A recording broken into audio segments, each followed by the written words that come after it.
Hey guys, it's Bree. I finished The Just City by Joe Walton, and I wanted to talk to you all about it. Um, the Just City is Walton's newest release. It is the first in a series called the Thessaloniki series. I'm saying that wrong and I know it, but oh well. Um, and it is a story about the Greeks and Greek gods and all sorts of interesting magic stuff. It starts off with Athena and Apollo, who have kind of decided to dabble into what it is like to be human, and also decided to go about enacting Plato's Republic. If you have ever read Plato's Republic, I think you are really going to enjoy this. If you haven't read this story, you can definitely read it without having read the Republic. But I will link my favorite edition and translation of the Republic for those of you who might be interested in it. So Apollo is really confused and goes to Athena one day because Daphne, who is I think she's not a naiad, she's a wood nymph, has decided to turn into a tree instead of have sex with him. And he's really confused about this. Athena says, hey, you weren't really considering her wants. You really don't understand anything about the value of another individual's choice, right? You're wrapped up in being a god. You don't think other people have say in what happens to them. And so he's thinking about this, really decides that he wants to become in touch with what it means to be human. And so when Athena decides to create Plato's Republic in a experimental way, he jumps in and becomes a human for the project. Athena goes around gathering up people who pray to her to go to Plato's Republic, and has them really try to put it into practice. The people bring a bunch of children to what's called the Just City, and they raise the children in the way that is laid out in the Republic. The Republic advocates for a lot of really interesting things. It's by and large a kind of think piece of Plato's that he has attributed to Socrates. It's the kind of place where he says, all right, everybody's equal off the bat. We're going to educate everyone. Men and women have the, same opportunities.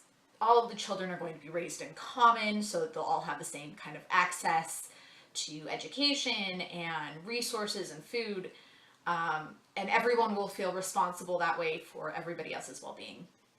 So Athena decides to play it out.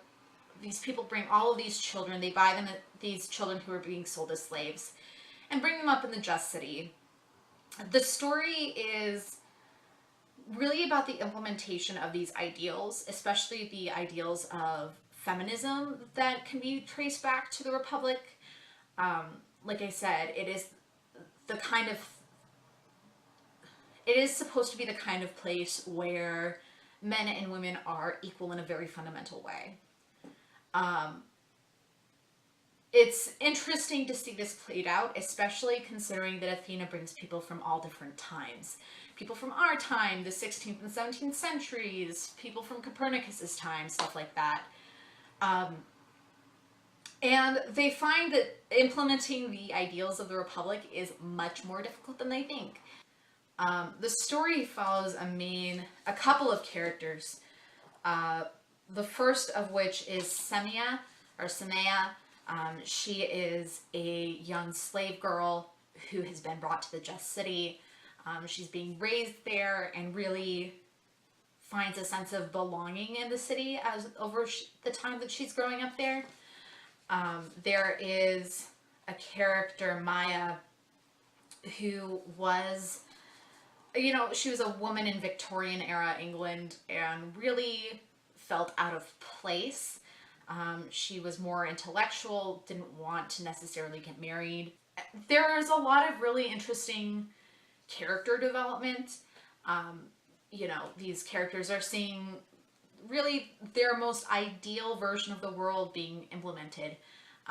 And of course, realizing that maybe things don't work the way that they think they do. It's an interesting trial on them. There's some very dark stuff that happens at the very beginning. A lot of really dark stuff sexually. One of Plato's kind of assertions in the Republic is that husbands and wives will be held in common. So no one is actually married to anyone else. They get married for the day and then have sex to reproduce, and then they are no longer married after that day. And that has some really interesting consequences that Walton really experiments with and sees, tries to examine how that would actually play out. A lot of the characters really do grow, and I liked that. The story itself can be a little bit slow, for the first half at least. One of the most interesting parts is, it reminds me of a part of the story reminded me of the episode of Star Trek when they're trying to decide if Data has consciousness and if he is like a sentient being. Athena, in order to help make the creation of the Just City as easy as possible, brings robots from the future, and eventually Socrates himself is actually brought to the Just City, and Socrates has a discussion about whether or not the robots are actually conscious and are they sentient. If you are a fan of Star Trek and if you are a lover of Plato and Socrates like I am, you're gonna think that's the best thing. I shouldn't have to explain to you why, but just it's awesome, and easily one of my favorite parts of the story. It's a very funny story. It has some serious humor to it. Like I said, it does have a touch of, dark to it as well. And it certainly is darker than the idealists who are creating the Just City think that it will be. If you have read The Just City, let me know what you think of it. I can definitely see this book as being one that's not for everyone. And I think, like I said, though you don't have to read The Republic, I think you're probably going to appreciate some of the humor in it more if you've read The Republic. If you've read the book, let me know what you think of it. I gave the book a 4 out of 5 stars. It's kind of like the best Plato-based fan fiction ever. And I really enjoyed reading it. Let me know your thoughts on it. I'd really be interested to hear. And I'll talk to you guys later. Bye.